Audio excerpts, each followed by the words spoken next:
So we're going to go over how to install the SDK on your workstation itself. We're going to be following the instructions on the GitHub wiki, so you can follow along on there. Just go to our homepage and getting started, set up, and installing the Research SDK. Now, you need to make sure that you've done the two previous steps of installing Ubuntu and ROS, and you configure your development workstation to access GitHub. These are important because the installing the SDK part depends on those being properly set up, and if you run into trouble, you probably should check those previous steps. So I'm going to open up a new terminal, and this will be for installing the 0.70 version onto your workstation. Install. I'm going to start with some prerequisites for the installation process. If you haven't installed them before, they'll take a little bit longer. Now we're going to make a new folder for our Catkin workspace, or our ROS workspace, as we use the term here. They're the same thing, just convention. And we're going to make a subfolder, the source directory. This is common to all Catkin workspaces. And now we're going to cd, change the directory into that subfolder of the ROS workspace we just created. And you'll see it's all empty. And we're going to use the workspace tool to initialize our Catkin workspace. Now all it did was make a blank new workspace. So we're going to tell it what we want to install. To do that, we're going to use the ROS install file that sits in the Baxter repo on GitHub. We can do that directly from the terminal command line by pointing at that file itself. So you can get this link from the tutorial.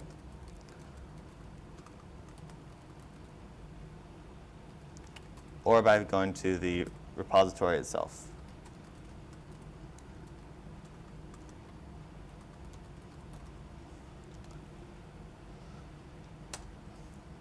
So what this has done is told the workspace that it's going to have these new repositories and these ROS packages added when we do a workspace tool update. So you're going to run the workspace tool update function, and it's going to download all the repositories themselves. You want to make sure that this actually completes properly. If it doesn't, you're going to want to go back to the previous steps of the installation process and make sure your GitHub and your SSH keys are set up properly. This has to do with how the links and the URLs are currently set up to download the SDK repositories itself. So once it's done, you want to make sure that the repositories are all in this folder. You should make sure they're in the ROS workspace and the source subdirectory of that ROS workspace. It's important that you're not in the actual ROS workspace itself, and that you've actually downloaded the repositories and they exist here now. So we're going to go back up to our Catkin workspace itself, because in order to make and compile these packages, we need to be in this top directory. We're then going to source the ROS environment itself based from the ROS install. After that, you should be able to check that your ROS path is properly set up, and we're going to run catkin make to compile all the packages and build all the ROS packages and messages. This will take a minute depending on your computer, but once it's done, you should see that now there's a devel and a build folder. We can also do a catkin make install for some specific move it related and other compiled programs. So the next thing we're going to do is copy up our helper script from the Baxter repository, the baxter.sh, which we'll use for a convenience script to set up our ROS environment, our Baxter SDK. So we'll copy the baxter.sh into our current directory, the ROS workspace. And then we're going to edit this file to point to our specific robot and our computer setup so that we can always source that and set up our SDK terminal and shell environment automatically. You can use whatever editor you want here. We're going to use gedit just because it's simple. We're going to open it up in the background with the ampersand. So what you're going to want to do when you open this is scroll down to get to the user ROS environment variables section and look for your Baxter hostname. So this should be the hostname of your robot itself. By default, your hostname will be equal to the serial number on the back of the robot. If you changed it, you can edit it here. So for us, it's currently 011402P0004.local. Now, you want to remember the .local. This is important because this means that you're on the same subnet and your robot can see you and you can see your robot. You should be able to ping the robot at this address.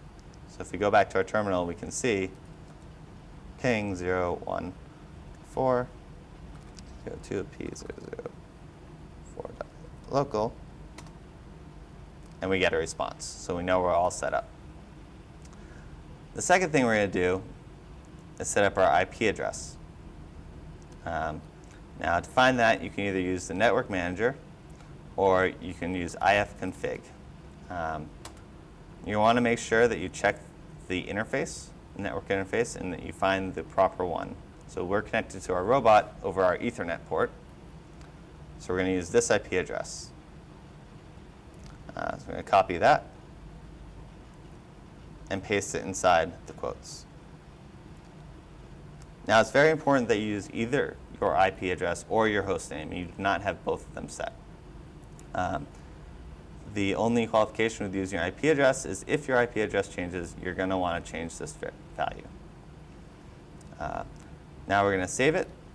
Besides changing IP address, this is the only time you'll need to edit this. So we can now, whenever we want to talk to Baxter, we can run the Baxter.sh script,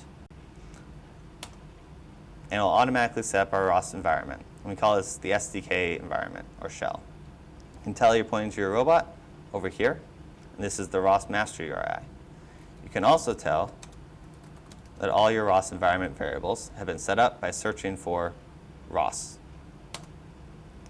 Again, you want to make sure your ROS master URI is set to the robot.local, your ROS IP is set, or your ROS hostname, but not both. At this point, you're all set and should be able to talk to the robot. You can run ROS node list to see all the programs running, and you can run one of the examples itself, like the enable robot tool in Baxter Tools. With a -E for enable. All right, now you set up your robot and enjoy running the examples.